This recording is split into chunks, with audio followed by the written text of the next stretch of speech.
নিত্যপণ্যের মূল্য বৃদ্ধির প্রতিবাদে সিআইটিইউর এবার বিক্ষোভ মিছিল। নিত্যপণ্যের মূল্য বৃদ্ধি সহ একাধিক দাবিতে তারা বিক্ষোভ দেখিয়েছেন।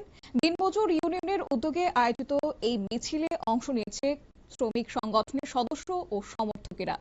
আকাশছোঁয়া মূল্যবৃদ্ধি, রেশন শপে চালের বরাদ্দ কমানো এবং চিনি সরবরাহ বন্ধের প্রতিবাদে বিক্ষোভ মিছিলের আয়োজন করল সিআইটিইউ। শুনুন বিস্তারিত। ত্রিপুরা দিনমজুর ইউনিয়ন সিআইটির অন্যতম গুরুত্বপূর্ণ সংগঠন। আমাদের রাজ্যে এবং দেশেও বলা যায়, যারা দিনমজুরি করে জীবিকা নির্বাহ করেন, সকাল থেকে ভোরবেলা থেকে উঠে তারা কাজ পেলে কাজে যান, কাজ পেলে তাদের সংসারের যা আয় তা দিয়ে সংসার পরিচালনা করেন। কিন্তু আমাদের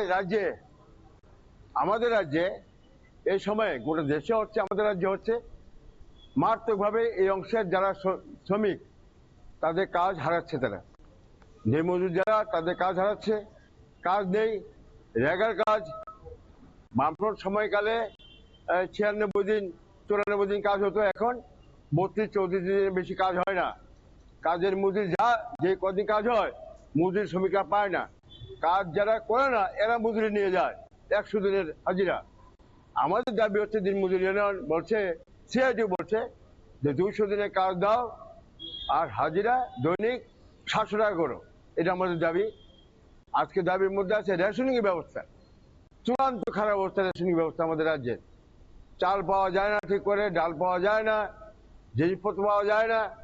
সরকার মুখে যা বলে কাজে তা নেই, যা ঘোষণা দিয়েছে তার সাথে বাস্তবে মিল নেই। প্রচন্ডভাবে যারা ভোক্তা সাধারণ তারা ক্ষতিগ্রস্ত হচ্ছেন।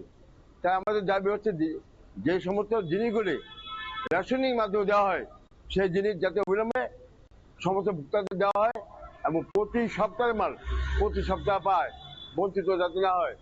রেশনিং মাল নিয়ে প্রচন্ডভাবে দুর্নীতি হচ্ছে, বিভিন্ন জায়গাতে অসম্ভব দুর্নীতি হচ্ছে।